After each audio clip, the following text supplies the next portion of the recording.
So this is a topic that's very close to my heart lah.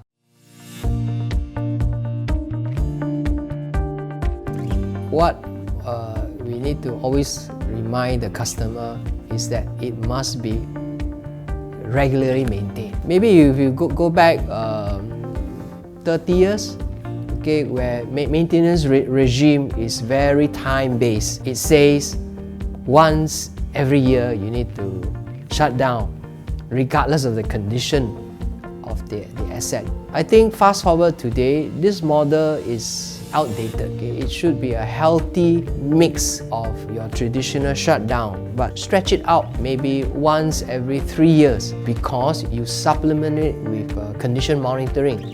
During this monitoring period, you are not reckless by saying because I stretch it, I do nothing. But you are doing condition monitoring, and the condition monitoring may actually says that, hey, you have a problem. So instead of 2 years, you may need to do a shutdown once every 6 months. And that is something I think everybody can relate to right now, and that's why in the industry it comes in different names.